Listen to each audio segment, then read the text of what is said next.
And welcome back to 66ers Safe at Home, another edition, and a real pleasure to be joined today by former 66er and current Angel Jared Walsh, as Jared was getting ready for the season and is kind to join us now. And Jared, first off, your health is good. You're doing okay, huh? Yeah, nothing to complain about right now. Like you said, just kind of getting prepared for the season and hopefully spring training 2.0 be coming soon.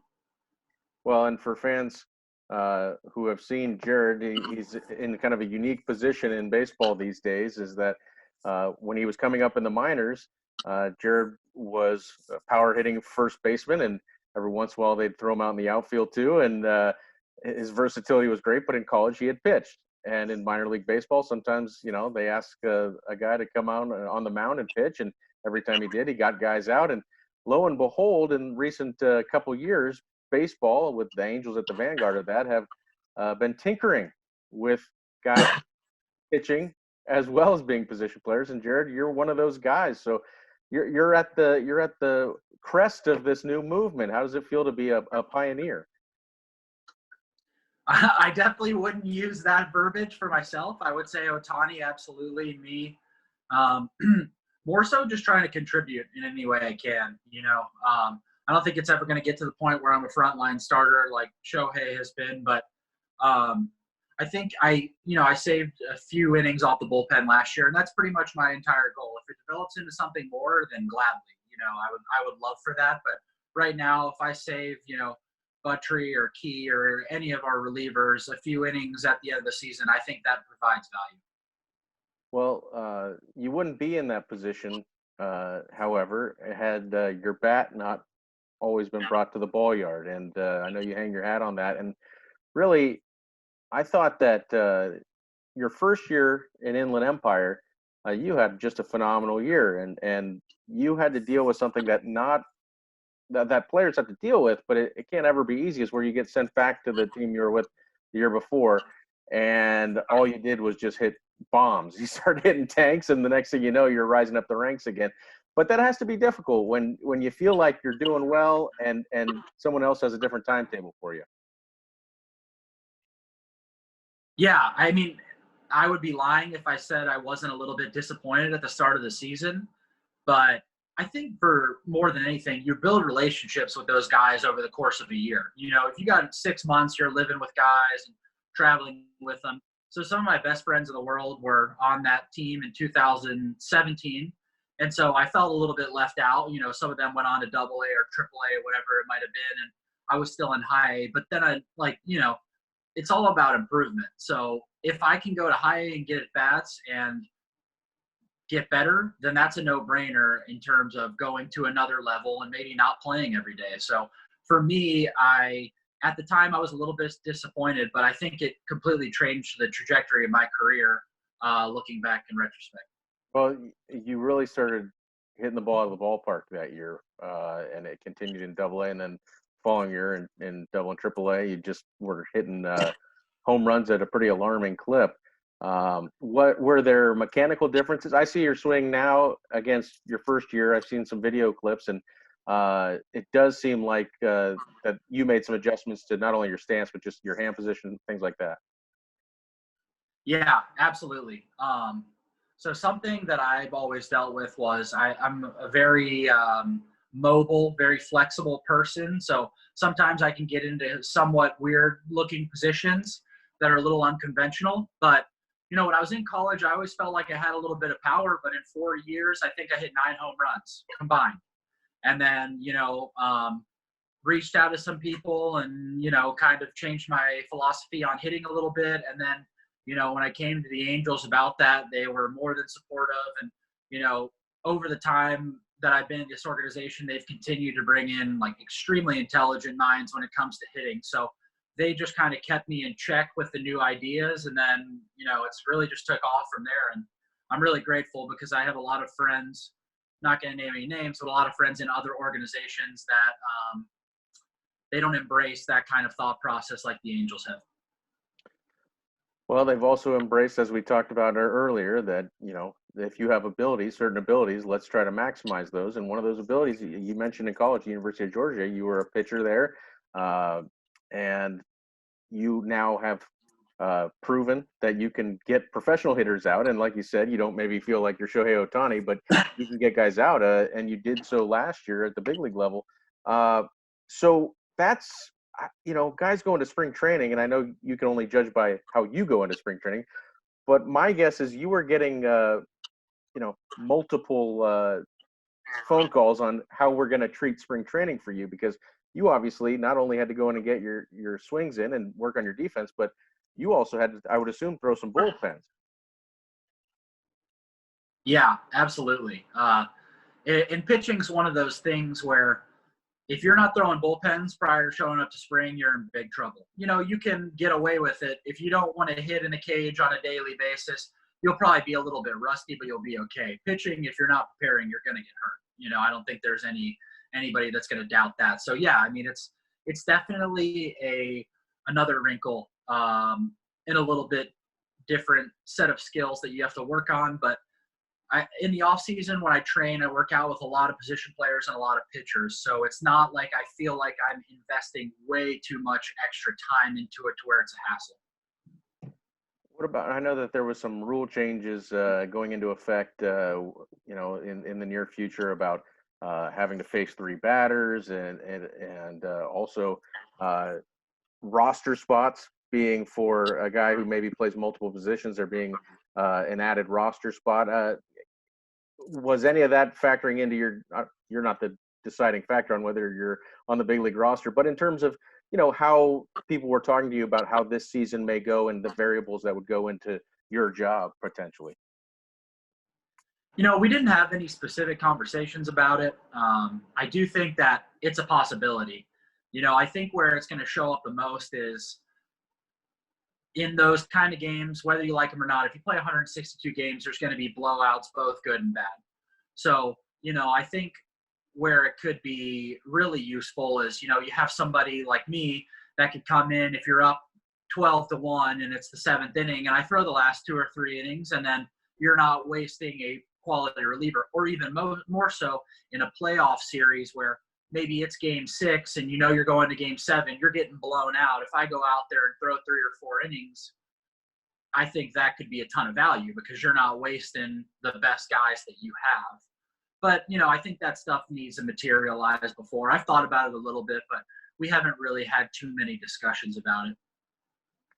This is a brave new world that we're all kind of dealing with, but unfortunately, it's hurry up and wait. And for you, you've stayed in Arizona, and you're kind of, I would imagine, like everyone, hoping that you'll get a phone call from the Angels or from the powers that be that say, "Hey, we're going to need you to start ramping up." But has there been any discussion of that in terms of what that would look like, or is it just simply wait by your phone and we'll keep you informed? Yeah, it's basically wait by your phone. I mean, there's a ton of speculation. Like MLB Trade Rumors is pretty good about kind of keeping you up to date with, what the rumblings are and stuff like that. But I think it's Taiwan's kind of gotten stuff. I mean, there's a lot of, they're swabbing people and they're walking through these things to see what their body temperature is and stuff.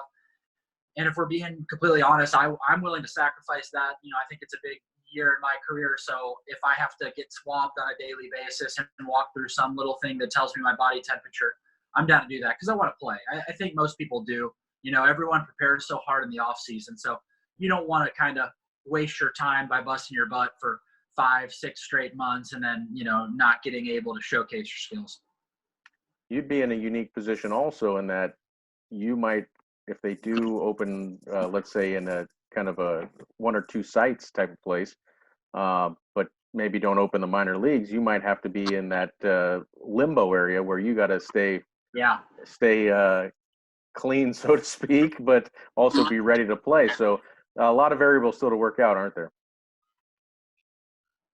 What's that? Sorry. I said a lot of variables still to work out in terms of even, knowing whether you'd be involved in that, if you'd have to be in kind of that quasi holding tank that people have theorized it might be. Yeah, I don't think there's any doubt about that. I would assume it's I mean, it's hard to really guess. I would assume probably double A and up, and I purely speculation, but you feel for those guys maybe that are just getting drafted this past season and they were going to go off to low A or maybe even high A. It's like if that's going to be devastating to the fans, the players, people like yourself, the staff, everybody. If we can't get every level of baseball that's supposed to be played, so I don't really know how it's going to go. That holding pattern idea does make sense. It's just of you have backup guys or guys staying warm, or I mean, the reality of baseball is we use a ton of relievers, so those guys have to keep throwing. But you just hope for the best, because I think about if I were in that position of when I was going to Burlington in 2016, if I wasn't getting to play, it's then you're doubting yourself. Well, can I really do it? Because you never had a true taste of anything above rookie ball, and there are so many things. So hopefully this all gets sorted out and people get healthy, and we can go about this the right way, the way we're supposed to. Not to put you on the spot too much, but and you're talking about MLB trade rumors. They've been discussing it a lot. Everyone's been discussing how the draft, they want to pare down the draft, and actually because of what's going on this year, it's going to go down to five rounds, I believe. Now, for you, people when people say that oh the draft doesn't matter that much, there's just these first few rounds, they're all that matter. To me, that means they're not paying much attention, because if I'm not mistaken, you were a 39th round pick. Obviously, you had some injury issues and things like that, and you would have signed, I'm sure, as a free agent if you weren't drafted. But nonetheless, it does matter. At least historically, it's mattered. I'm sure for you, you have kind of mixed emotions about when they talk about that so cavalierly. Yeah, you hit the nail on the head there. I mean, and Jose Rojas is another. I mean, he was an inlet with me, one of the best hitters I've ever seen. It's like just day after day, consistent barrel to the ball. I think he was like a 32nd rounder or a 34th rounder, and he's going to play in the big leagues at some point. So, that whole ideology that the draft doesn't matter. I'll see stuff like that on social media and stuff. It's like, that's just not true. People do fall through the cracks. I mean, there are definitely outliers there. So that's something that frustrates me for sure. And I know that there's kids that probably won't get a chance like I did, because, they might have been a 28th round pick, but there's only 5 rounds now. And they're talking about slashing 20 rounds even when the world goes back to normal. And it's like, I mean, Mike Piazza was a 62nd rounder. It's, that guy changed the history of baseball. So I'm not really a believer that we need to trim down on the draft, but I'm also not the guy paying the bills. So I understand both sides of it, but to me, that's definitely a topic that I'm passionate about, because had the Angels not given me the chance in the 39th round, who knows what I'd be doing right now. Well, let's talk about the chance you got. Well, boy, it's bordering on a year ago right now, getting up to the big leagues, and I know that we were talking about a holding tank. I think you were with the Salt Lake Bees, and you got called up to join the team in Minnesota, but I don't think you could talk about it really, because it was a transaction that was going to happen a couple days down the road. But you got into a big league game at Target Field, which is, if you've never been, fans have never been there, it's a fantastic park, and obviously Jared will have more special memories than most of us there. But and you get your first big league knock, and you weren't done. You ended up with 3 hits on the day. Jake Odorizzi, who's won your first hit off Jake, who's gosh, I feel old. I had Jake in rookie ball, broadcasting his games, but I mean, very few people on earth get that experience to get into a big league game, have that hard work pay off, and get that hit. What did that feel like around in first base? Do you remember much of it? The whole thing, I don't want to say it was a blur, because I do remember it vividly, but it's just odd. It's kind of hard to describe, because you watch it from afar for so long, and you idolize these people when you're a kid, and so when you get up to there to compete on that field, I mean, it's honestly, it's just really exciting. I mean, there's really no other way to put it. You kind of got to calm yourself down and stay in the moment and understand these guys are people too. They get frustrated. They make mistakes. So, you're supposed to be here and just play the best of your ability. Well, and you had another milestone later in the year where you hit your first big league home run. You hit one off the top of where they have the video cameras in center field at the Big A, and sent the fireworks off. off what, Cookie Carrasco, if I'm not mistaken. That's no small feat in of itself. But take us through that one, because I can imagine Walshy. I don't think you're known for being the lightest on your feet, but I can't imagine your feet touch the ground too much on that one. No, yeah, it was a pinch hit at bat, and they had let me know, hey, you're gonna come in. And Carrasco, I think he, had beat leukemia.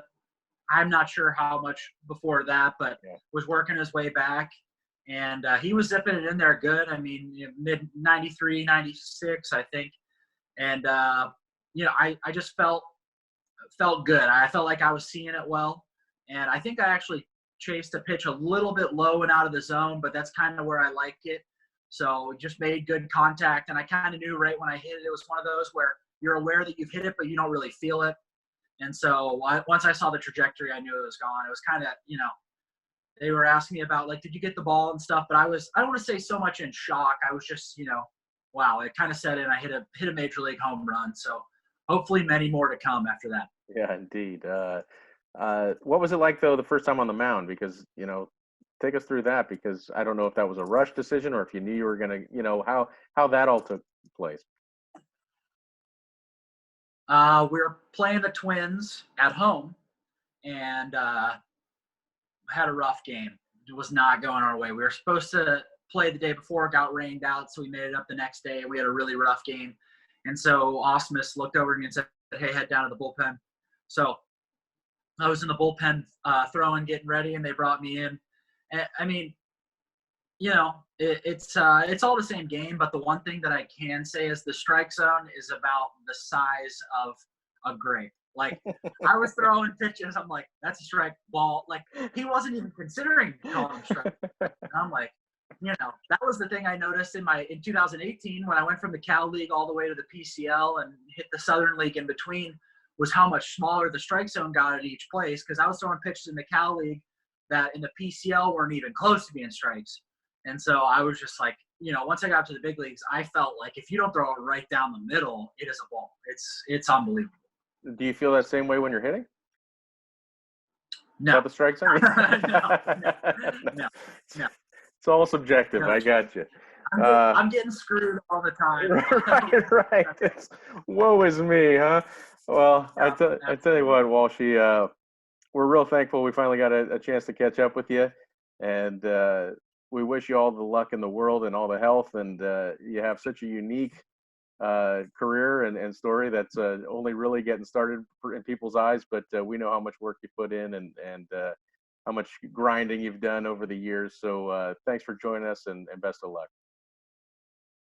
Yeah, thanks for having me on. Miss all my Cal League people.